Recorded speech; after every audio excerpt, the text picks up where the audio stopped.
are are working with misinformation all over the place.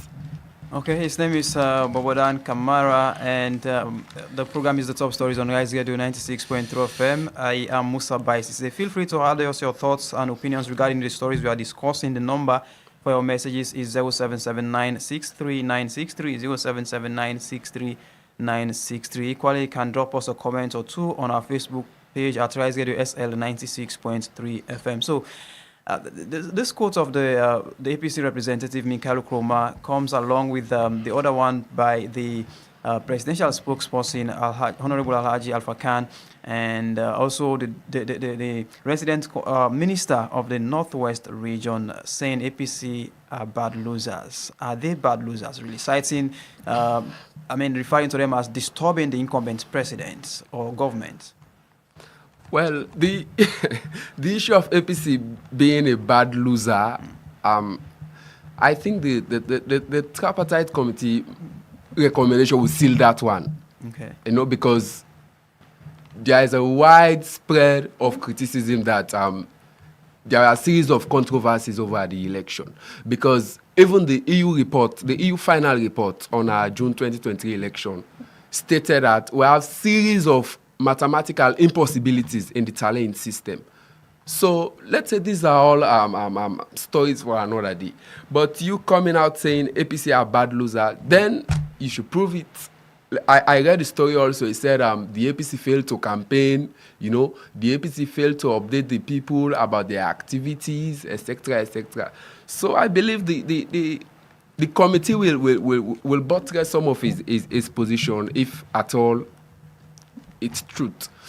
Okay, the program continues. So let's look at another story. Time is going, and we are moving to another story. I remember the program is the Top Stories on Rise Radio 96.3 FM. So President Bio is in Korea, South Korea precisely. Maybe he has come over the night or so. But then he made a statement there recently regarding the country's education. And for him, in the last 6 years, education has topped the national budgets. For example, 22 or 21% of the country's budget is being allocated to education. And so it was like saying for us to prioritize education in Sierra Leone. In the last 6 years, we've been spending so much on education. So again, we want to look at it this way. Is it all beautiful and colored as the president painted the picture that, yes, we are spending this much in education in our country? But again, what is happening in regards that spending over the last 6 years? Well, we know this is a manifesto promise that it will prioritize education in his first term in office, which he did. So that's a kudos to him. So 22% of the annual budget has been allocated to education, which also is huge. But government has spent quite a lot of money in education. And the pupils are, it's somehow reflecting on the outcome of our pupils. Though the school feeding project has been lagging behind over the years, because it's also part of the promise that it will offer free quality education. So they started the school feeding at some point, and at some point they had to stop. They focused on some certain areas in the rural districts, but it has not been effective. So in terms of the delivery and the budget allocation, yes, they are doing well, but in terms of the school feeding, right, it has not been fancy for the past 6 years. And also a notable one is the teachers, right? When you spend a huge sum of money on education, then you need quality teachers to teach the pupils.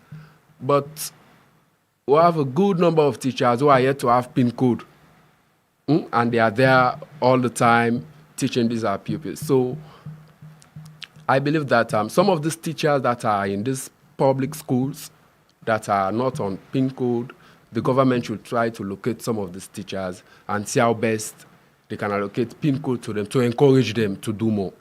Because they are really doing well to society. So that's it. So one of the things government is actually so satisfied about is the increasing number of enrolled pupils, to schools. That has also led to a lot of young girls and boys making their ways to tertiary institutions across the country. So that's one thing the government is boasting of. Do you think that's enough? Just the numbers, because the number it's clear that the number has grown up, in the last 6 years in terms of enrollment into schools and then eventually into tertiary education or institutions. Yes, that's something to boast of, because they have somehow made the education sector fanciable for more pupils to come on board, you see, because it's free education. So we have more girls, and we can see that for the past 2-3 years, the NPS results, girls are performing better than boys. So that's a huge one. That's a huge one for the education sector. So I believe they should continue to do more, and some of the things they promised in the education package. That's a huge one. Some of the things they promised in the education package, they should ensure that they live to their promise, because, mind you, this education is a manifesto promise. So I think the government will do their best to see how best they can deliver to the people. So from the inception of the free quality education in 2018, a lot of complaints have been around parents, paying even more than they're supposed to have been paying as far as the free quality education is concerned. You look at the material they promise, for example, in terms of books, exercise books and other things, the uniform and a lot of other things, including the additional classrooms for certain schools. All of those are still somehow not fulfilled. Yeah, well, the extra charges, right? We have the Anti-Corruption Commission, we have the school authorities to report some of these issues too. Because if government say it's free education, you should not pay school fee, you should not pay examination fee, then if a principal or a teacher asks you to pay, then definitely you should take that matter to the appropriate institution, or even the press. I believe by that we will combat that situation. And the issue of additional classroom, they promised, but yet still we have facility challenge in some of the schools. Because the aim was to get rid of the two-shift system. Yes, we have seen some schools have adopted into the one shift. Some are yet to be, because of this inadequate facilities. So I believe government should fasten their belt, because the reward for work is more work. So I believe government should do more to combat that situation. All right, his name is Bobor Kamara. The program you're listening to or watching on Facebook and YouTube is The Top Stories on Rise Radio 96.3 FM. I am Musa Bai Sesay. We are reviewing some major stories of the week in Sierra Leone, and I'm still expecting John Koroma, who is a journalist and rights campaigner, to join us on this conversation. But nonetheless, you yourself can join us with your thoughts by messaging or calling us later on the number 077 963 963 077 963 963. So, Bobodan, another story that made its way so much on the headlines of the newspapers this week is the one that says SLPP and APC unite against violence. We saw them signing a communique, both condemning violence, distancing themselves from hate speech. We are surprised seeing that kind of communique between the two, arch rival political parties in this country. Well, it was written in the agreement for peace, for national unity, that both parties should come together and do what they did. So it's like they are still working on what's in the peace agreement. But it was very timely, because we have had series of hate messages in social media. If this not favor we for do dandy. This, So these are it's very timely for both political parties to come together and did what they have done, because the bottom line here is that we want peace. no matter what's the outcome of the tripartite committee, what we need is peace. Peace first, because it's when we have peace, then we'll move forward. But without peace, come on. So our aim is for us to have peace. So if both political parties has come together to ensure that whatever be the outcome of the tripartite committee, they will wholeheartedly embrace it for the sake of peace. So that's a huge one for us. Kudos to both political parties. So do we see any genuinity or genuineness in this kind of signing of the communique? Because for time and again, we've had each of the parties saying we are not violent, we are not condoning any violence, we are not condoning any hate speech, for instance. But here we are, both of them coming together, publicly telling us that they are against of this. But perhaps the genuineness is not there. Perhaps these are just ways of, saying let's abide to certain things that we are done regarding the peace. I mean, the national unity, communique we signed. Is this really? I mean, do you think this is really coming from the hearts of these political parties?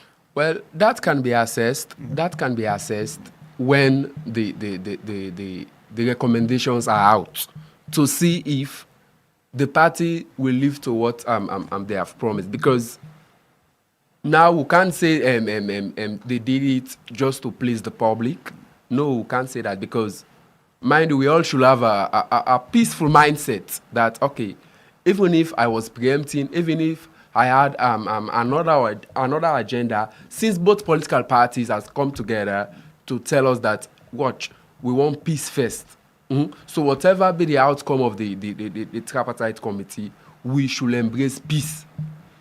So that will be tested after the recommendations are out, to see how best this party will live up to it, to sign the document that, okay, these are the recommendations. We will try a little way to implement it. This is the recommendation. We will ensure that we implement them. We will not tell our people to go out to fight for democracy. We will not tell our people to demonstrate against the outcome. So that will be tested once the recommendations are out. So far, so good. That's a good step for both political parties to unite in fighting hate speech. And perhaps this also tells us that indeed the hate speeches we've had over the period, we are coming from either of these parties. Come again? I mean, this is somehow telling us that the hate speeches we've had over time, we are coming from either of these two parties. Well, these two political parties have never come to the public that, yes, we did this, we did that. But this is a critical method to combat hate speech, because one way or the other, most of this hate speech is either you are a sympathizer or a supporter to this political party. So if the head of the political party come down and say, what, we are against hate speech, we are against tribalism, we are against nepotism, then it will sink in your ear, because these are the big don in the political parties. So, because all the time, no political party will say, we sent our people to the street to fight for this, we sent our people, no. So this is a bold step to sensitize their supporters or sympathizers that hate speech is not the solution. Hate speech is not the way forward. National unity is what we all are striving for. And I believe by God's grace, we will surely arrive there. So don't you think they should also be talking to, because I'm sure they do know those political operatives who are actually, in the habit of pushing these hate messages, whether, by creating them themselves or by just forwarding those kinds of messages. I mean, they know them within themselves as a party. I mean, both parties I'm referring to here. Don't you think it's also important that they engage those people, instead of just putting out a statement or a communique that we are against? Because for us, we are still looking at this like just a statement, but what is more important is the practicality of the statement that has come out. How effective would that be? Well, like I said, these are registered political parties, right? So this party will tell you that no, that's not one of our members. So there is nothing I can do about that. But for the party to sign a communique on peace, it's clearly send a strong message to whosoever is there promoting hate speech. Because the party you are fighting for, or the party that you have decided to send hate speech in favor of, they are out there saying that hate speech is not the solution, but national unity should be prioritized. All right, so if you're just joining us, you are listening to the program, The Top Stories on Rise Radio 96.3 FM, and we are looking at major stories of the week in the country Sierra Leone. I have with me at the moment Bobor and Kamara, and I'm equally expecting John Koroma, who is a journalist and rights campaigner. Bobor is a social commentator, and he's also a political commentator put together, if you want to put. So join us with your thoughts, comments regarding the stories we are reviewing. The number for your messages is 0779639630, 0779639630. So what do you think about APC and SRPP coming together, distancing themselves from hate speech? Do you think it's timely? Do you think they should be doing that often? I was even about asking Bobodan just quickly before we go to another story that don't you think these kinds of communique or agreements or whatever MOU, whatever you might call it, is necessary before perhaps elections or during times of troubles? I mean, like they should be coming often, and more especially when we are in a certain situation as a country. Because for me, I don't know, I stand to be corrected. This is perhaps the very first one I've seen over the years. For a very long time, I'm seeing these two parties coming together to sign this kind of communique denouncing, hate speech. Don't you think it's something we should be having from them often? Yes, this is something that we have, because, mind you, we are in the era of social media, where someone will sit in his corner, say whatever he wants to say with confidence, as if he has a credible source for that message. So you see, both political parties should be uniting and fighting hate speech, right? Because hate speech has a detrimental effect to society, right? Hate speech has a tendency to spark chaos in society. So such move is a laudable one for them. Okay, and so still with the APC, there is a story on the AZ newspaper saying the APC dismisses speculation of a presidential election rerun. I think we've talked a bit about that just now, but here is a story now saying the APC itself, because some faction of them or some section of them were the ones promoting the idea of we should be having a rerun, or it's possible we're going to have a rerun. So if we have a story now saying they themselves have actually said we are not going to have any rerun, like you mentioned just a few moments ago, is this or should this be the end of the discourse around us having a rerun election anytime soon? Well, that one is sealed and settled now, that no matter what will be the outcome of the tripartite committee, we are not expecting anything like a rerun election, right? The president has said it, and Brian, the American ambassador, has said it, the justice minister has said it, and series of high personality has drive that one home successfully, that will have nothing like rerun. So that comes back what I stated earlier, that the tripartite committee should have an effective communication framework, right? Because if they are engaged the public earlier on that, okay, look, this is what we will be doing, this is what we will be focusing on, because Brian made it clear that the recommendation of the tripartite committee will be in two baskets. One has to do with review of electoral laws, right? Some of the laws that we think are causing chaos in our electoral space, some of these laws will be reviewed. Another one he noted, I'm quoting him, is that they will investigate to see how best those found wanting for undermining the process, they will make appropriate recommendation for the president to take action. So you see, so these are the two things that he said we should be expecting. So no one will sit there and say, okay, we'll have rerun. So no matter what we will have from the tripartite committee, the rerun claim has been refuted. So that one is still unsettled. So what we are looking at is, what are some of these laws that we think need review? So there is a catch in the tripartite committee. There is a clause that says its recommendations are actionable. And so somehow the APC is banking on the fact that if the committee's reports points out that the elections were rigged to a point that indeed the APC won the election, for example, it could be that the recommendation would say, let's go to the polls again. So what if that happens? Well, Mark you, the recommendations of the tripartite committee are said to be actionable. And so if they found out that indeed the elections were rigged so seriously and that we needed to go back to a rerun, and that's a recommendation, for example. I'm not saying that's going to be the recommendation, but anything is possible because it's a report, and then we are told their recommendations are actionable.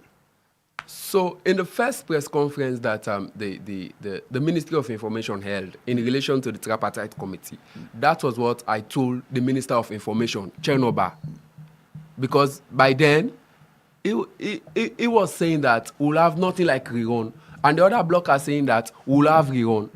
So I told him, I said, Mr. Minister, this is not the time for preempting, because preempting have the notion of misinforming the public, because you made a brilliant point there. What if the committee come out and say, okay, this election was rigged in a way that we can't cushion it, so rerun is the way forward?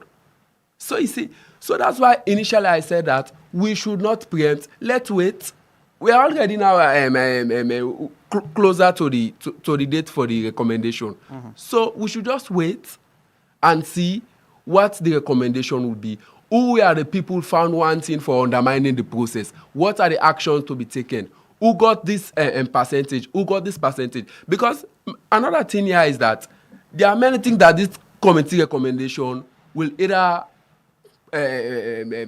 prove okay or prove the other way around. Because the new report, right? The new report clearly stated that both President Bio and that of Samuel Kamara couldn't hit the threshold, which is 55%, right? So that must be proven in the recommendation that, okay, yes, this man had 55 or none of them arrived at the threshold, so the way forward is this or the way forward is that. And even the EU report stated that there are a series of mathematical impossibilities that also should be proven in the tripartite committee. So this is a huge work. This is a huge professional work that in need time. We should be patient. We should not preempt. We should wait for the outcome to see what will be the outcome. But if I belong to Party Z and I tell my supporters that this will surely favor us, so if it comes the other way around, then it will eventually create chaos in society. So that's why I told the minister that preempting this committee, preempting the recommendation of the committee will do more harm than good to us as a nation.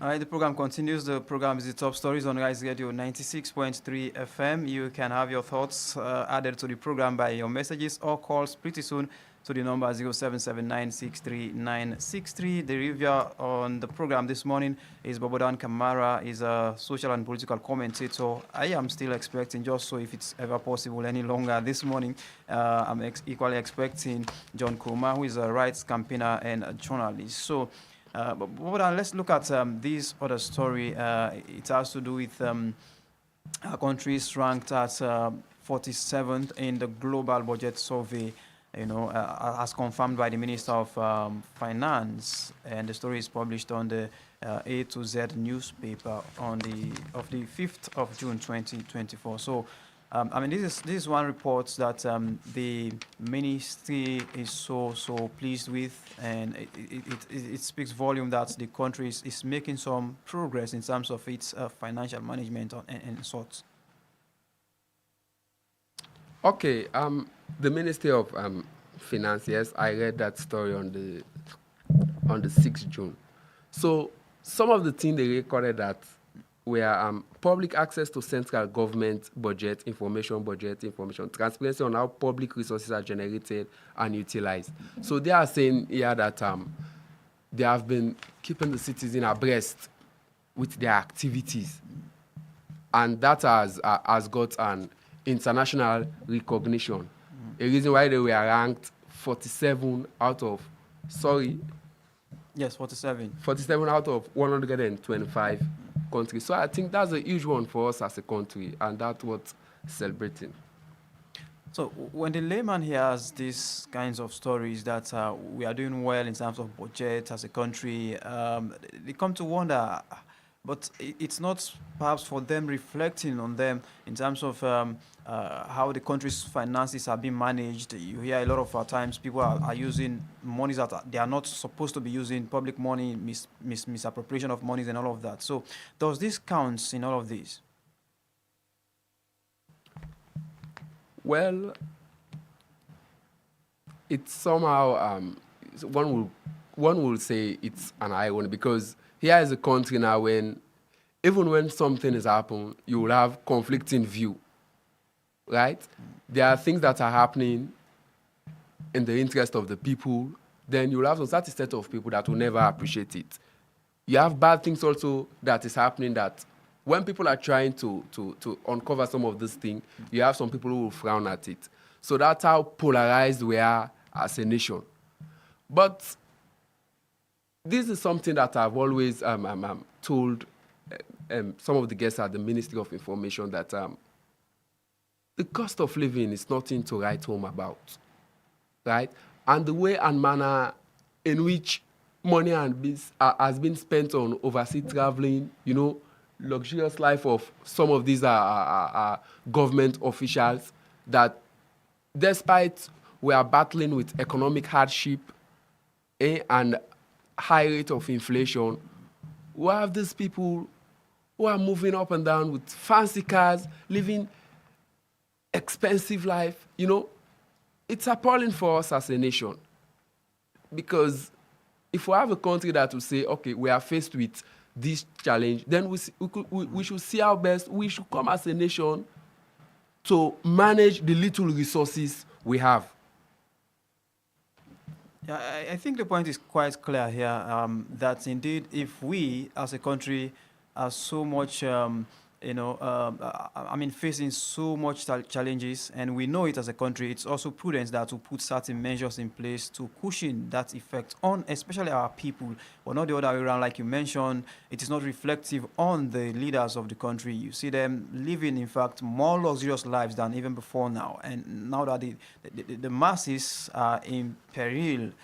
So let's leave that for another day. The program is the top stories on Rise Radio 96.3 FM. You can have your thoughts though. You can call us from quarter to 10. Yes, quarter to 10, you can start calling us. Let's hear from you. But then you can keep sending your messages to the number 077-963-963, 077-963-963, and add your voice to the program, The Top Stories. I am Musa Bai Sesay. So, say that back in Korea, in South Korea precisely, the president also made another call, and this time he calls for world peace. Why do you think of that call by the president? Yes, the president called for world peace. Peace is something that we will never frown at, right? Because the whole world, we are thriving for world peace, for peace and tranquility to prevail in every facet of society. So if the government, if the president and others are in Korea to discuss on world peace, it's a good one. And also, we should ensure that you preach what you practice, right? So when he's out there advocating for world peace, he should also use that same effort to be engaging opposition party, civil service, CSOs, the press, to see how best we all should come as one to work towards the interest of the country. Just like what he did in his first term, when he called for The Bintumani Bintumani 3. So such call, I believe, will be timely because we are now we are now faced with a series of challenges. So the need for peace is very essential. So that's what the security sector is, told us also in the weekly press brief, that ECOWAS spent a huge sum of money here during the 11-year civil war, and they lost close to a battalion of soldiers. So they will not sit and look, search happening, stroking a country again. So they are always in top gear to ensure that peace prevail in Sierra Leone. So according to the security sector, they are saying that the ECOWAS standby force coming to Sierra Leone is to ensure that peace prevail anytime in Sierra Leone. Okay, so we are talking about global peace here, and we are all seeing what is happening right across the world now. The Russia-Ukraine war is still ongoing, and it's taking different dimensions every other day. You know, the Gaza, the Palestine war, and a lot of other, the Sudan, all over the place, wars are happening. Do you think the United Nations, for example, as an umbrella organization, really that matters about that looks at matters about world peace, has done enough to ensure the world really is stable as it's supposed to be? Because for me, that's one body I'm looking forward to having that kind of whether technique or whatever it is, to ensure really the world has a stable environment. But for me, I've not seen that much. Are you impressed so far, if I should put it that way, with the United Nations for which it was formed? Well, somehow they are playing their own part, right? They have been trying over the years to engage both parties on ceasefire, but we see the war kept escalating, right? And mind you, these two parties have been in war since since Adam was a boy. Right? And they are still on it. So it takes time, you know, gentleman's agreement, roundtable discussion to see how best they can find a lasting solution to the war between these two parties.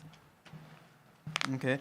So the program continues, and you can call now. I think it's almost time for your calls. The number is 0779639630, 0779639630. You can call and add your voice to the program. Feel free to express yourself in Creole if you want to, as long as your thoughts and comments are regarding what we are talking about here. The number is 0779639630. I am Musa Bai Sesay. My analyst on the show this morning, he appears to be he's the only one on the show today. The name is Bobor Kamara, and I am Musa Bai Sesay. So the number is 0779639630. You can call us now and let's hear your thoughts. We still are looking forward to having more stories on the show. So just quickly, Bobor, there is this story that actually developed late this week. The one that SLAJ, the umbrella for the Sierra Leone Association of Journalists, actually put out. But let's hear from this caller quick. We'll come to that story. Good morning. Good morning. How are you? Fine. Radiosl, where are you calling from? What's your name?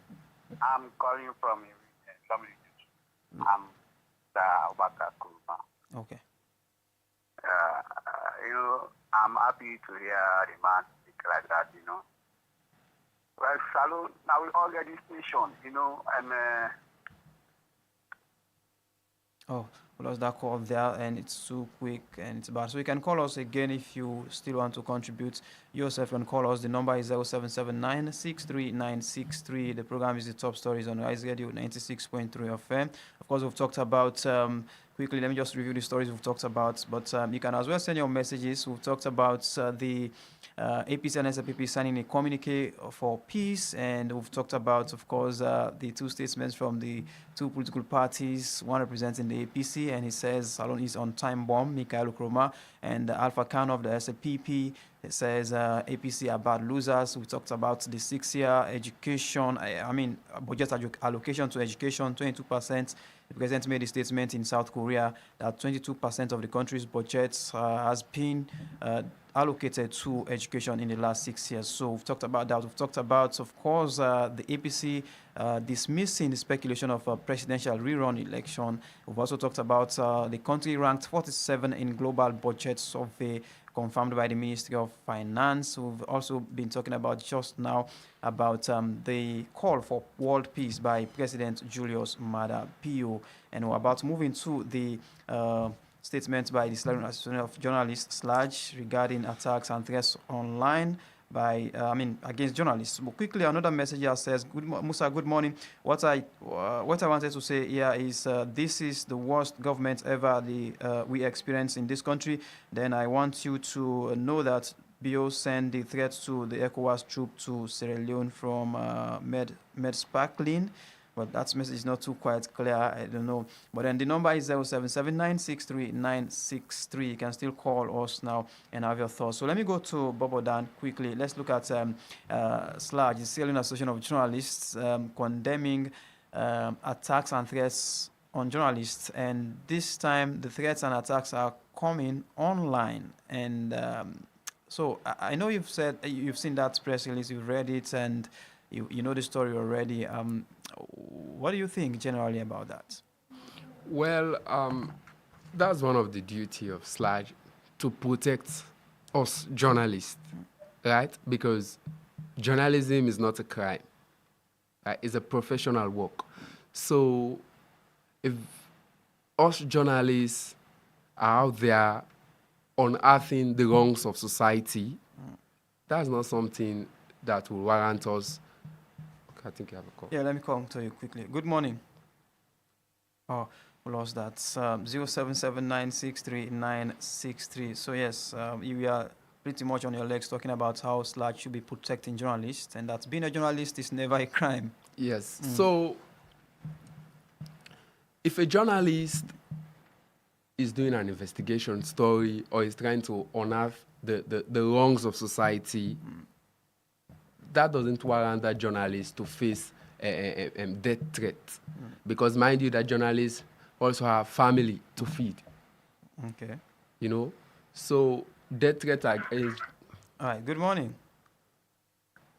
We lost another call. And Death threat against journalists should be condemned. Even at the highest office. Because today you go say this journalist is there for me, tomorrow this journalist is there for me. But that ain't going to stop we for do we work as journalists. So yeah, good morning. Yes, just concerning sorry to this topic we're discussing, the thing about this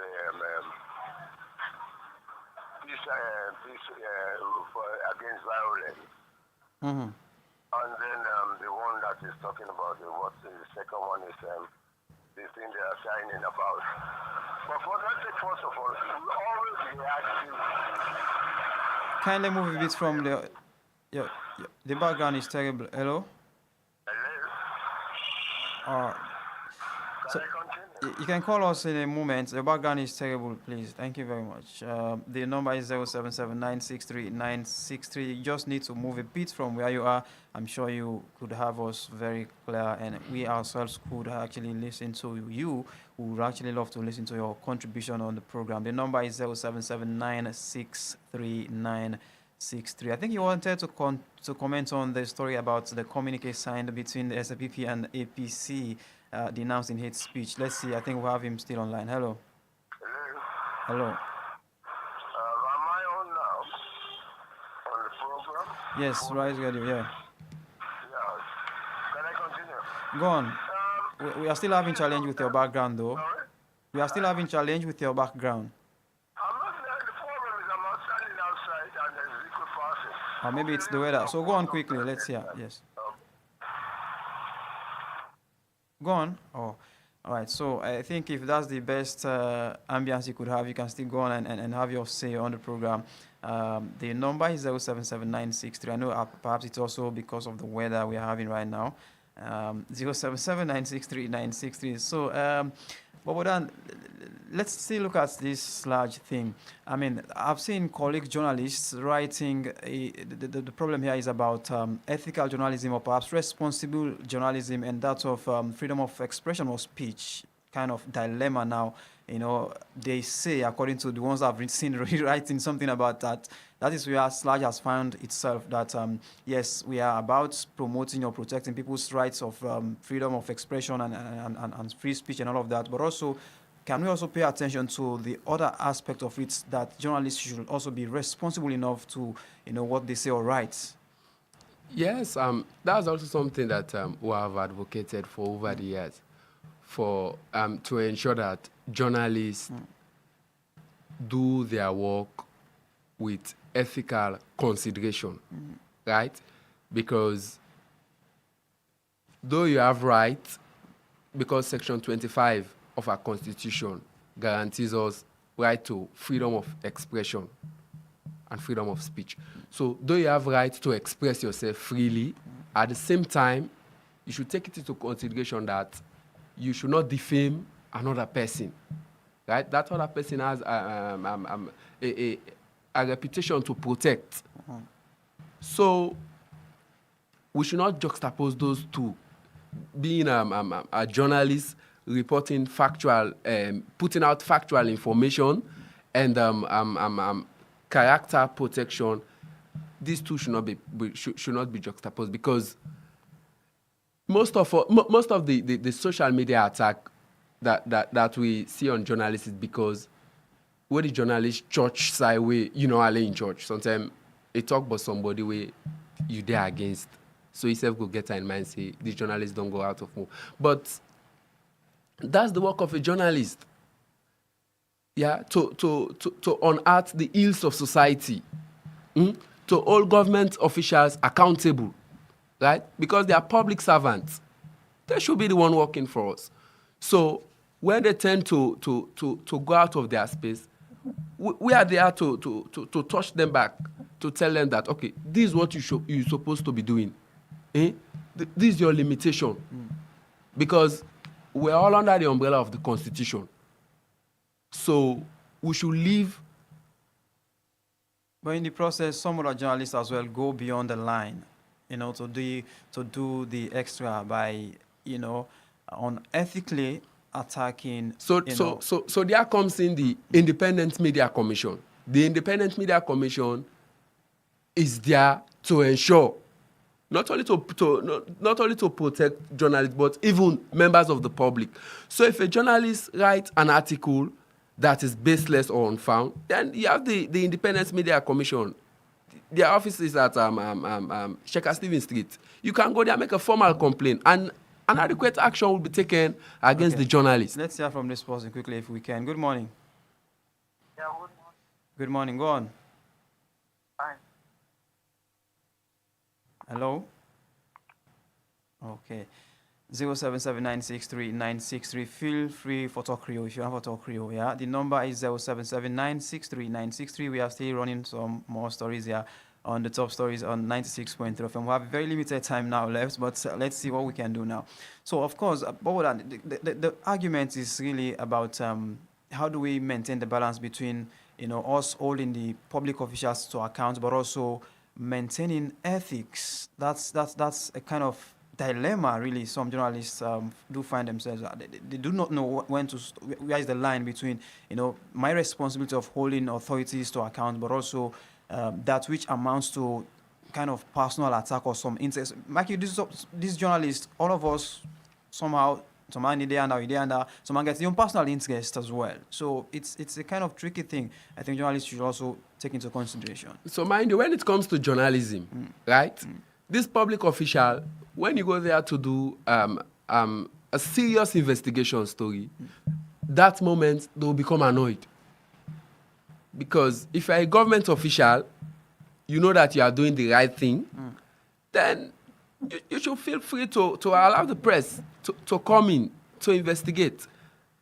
But the moment you go there to try to investigate a particular story, then they will frown at it.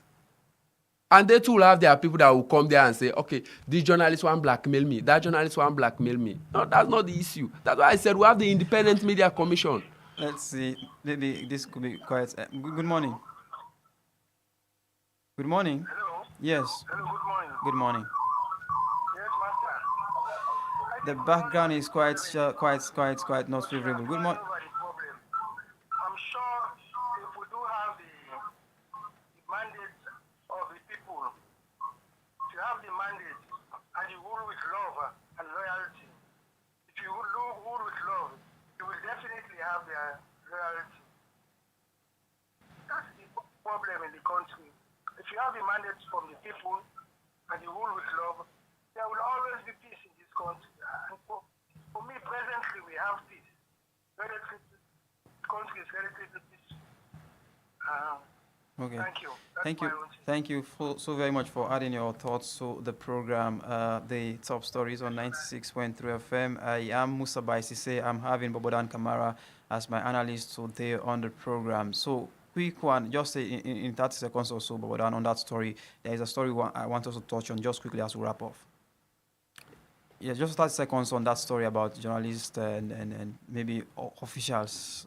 Well, the same level that the APC and SLPP have united to combat hate speech, I believe they should also use that same platform to advocate for the protection of journalists. Okay. Because, mind you, we are doing a professional work. If a journalist go to your office to investigate you, then if you think you are offended for one reason or the other, we have the Independent Media Commission. And mind you, the Part 5 of the Public Order Act, which criminalizes our work, has been expunged. So this is not a matter of go report that journalist and CID or waiting. You have the Independent Media Commission. That's their duty. So if you have a complaint, I'm not here to talk on behalf of the journalist. If you have a complaint against the journalist for a particular issue, then table it to the Independent Media Commission. And appropriate action will be taken. So running off this week, we've seen a huge kind of, some people even call it tariff increment, but I know it's not a tariff increment, but there has been some adjustments with regards the EDSA tariff that is actually reflecting so badly on the public out there. I don't know if you've noticed that.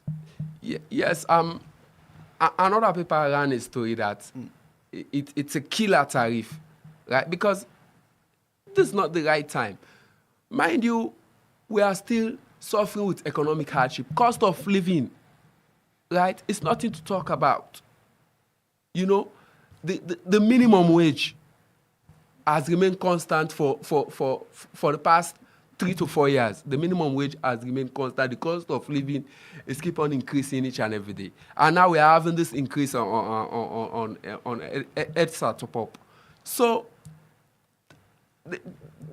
this has added up to the burden of the ordinary people, because now 100,000 will have something like let me say 11 or 12 units or so. So this is undone, right? Because these are the people who voted for the government to see how best they can cushion our suffering, not to add on our suffering, because we are really suffering at this point in time. So mind you, the toll gate tariff, that's something that we have not get away with. And here we have the EDSA, an increase in the EDSA tariff. So who knows what will be the next increase?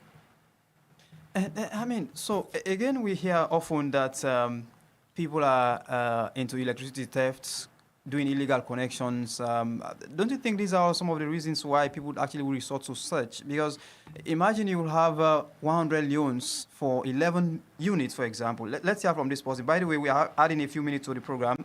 Good morning. Good morning. Good morning. And it's about the condition, what is in the cost. Mm-hmm. Now we school now, for the development. Because school is just like maybe get development. How nice. All right, I couldn't quite connect on that, but the number is 0779639963. So I was saying, often we hear authorities saying people are into illegal connection, electricity connection, electricity thefts, and all of that. Don't you think things like this, where someone will actually, have 11 units, not even around 20 or 35 or say 50, but 11 for 100 leons at this time of our economy, is another factor that is actually perhaps pushing people to do these illegal connections and all of that. Yeah, because there is something that you should make fancy for the people to see that, okay, no matter how broke I am, let me manage to buy this top-up. But the top-up it can't last for a week or so. So that's prompting. I'm not saying people should go and steal electricity, but that's prompting some people to go the other way around. So I don't think increasing electricity tariff is the solution, right? They have monitoring teams that are out there each and every day. So if you have a complaint of any electricity theft, then you should go to that location to ensure that you combat the situation and take an appropriate action. All right, Musa, let the SLPP government give chance to the journalists to exercise their rights. It's only a bad government will threaten a loyal journalist, so please tell them to stop doing this lawless act. It's coming from Meadow Sparkling. All right, the number, I'm not sure we can take another call any longer because time is far gone. I just wanted us to wrap up now, myself and Bobor Dan. So you mentioned about the toll gates increment effect, which has not also gone far yet from people. It's still having its own toll on the people. And now we are here talking about EDSA, and we are actually asking what is coming up next. Maybe the fuel increments or something. So I mean, this is we are making fun out of this, but it's really becoming serious now for the ordinary Sierra Leonean, and perhaps even those that are earning too, because you cannot imagine what you would actually spend your money on in a few moments. It's gone. Yes, because mind you, the second time of the president, they are here talking about feed salon. And agriculture, transportation is very essential in agriculture. So now, if you are taking your goods from the provinces, you have to pay the same amount in 3 different toll gates. Because why I'm saying you pay the amount, because an increase in the price of the toll gate will eventually tell on the people. Because it's from that money that the driver will use to pay the toll gate fare. So that will significantly add up to the prices of basic commodities. Because no one does business to lose. We all want to maximize profit. So we can only maximize profit based on what we have invested in the business. Let me come back to and wrap up finally. Let me hear from this person, this bonus call. Hello.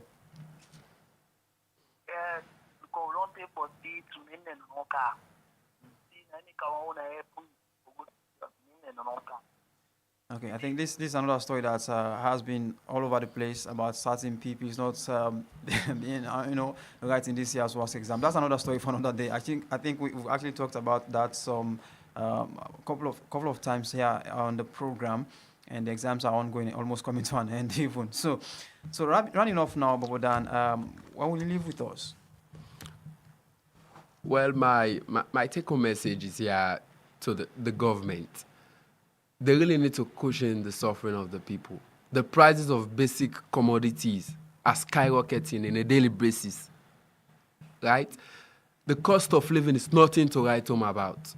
So I'm calling the government to live to their expectation, right? Because these are manifesto promise. Because let's take, for instance, prior to the 2018 election, the take-home message from the government was that we will solve the bread and butter issue of this country. But 6 years down the line, we are still suffering with this bread and butter issue. People then the way they only forgetting for itself now work. So we are calling to the government to live to their promise. The cost of living is nothing to write home about. Thank you. All right, thank you very much. That's a very nice way, I think, of rounding off the show. Our eyes and ears are still remain focused on these stories we've discussed, whilst looking forward to what next week has for us, actually. Well, this is where exactly this edition of the program, Top Stories, leaves you for today from Rise Radio 96.3 FM. We've been looking at some major stories of the week as published by newspapers in the country. My analyst on the show today, the only one, has been Bobor Dan Kamara, political and social commentator. Super thanks for being part of this edition. Do join us again next week, same time here on the same day for another edition. Top Stories for the program Top Stories. Thanks very much to the team, the executive producer Marama Ba, Rosalind Kamara, Themu Bangura, John S. Koroma, and Moinina Brahima Kalon all played some crucial roles to ensure the program reaches you this morning. I have been Musa Bai Sesay, producer and host of the show. As always, it's always a pleasure having you on board. Do have yourself a lovely, lovely weekend. Keep listening to Rise Radio 96.3 FM. And before I go, just so you know, the sports special will be up at 12 noon. Till then, have a pleasurable weekend. Goodbye.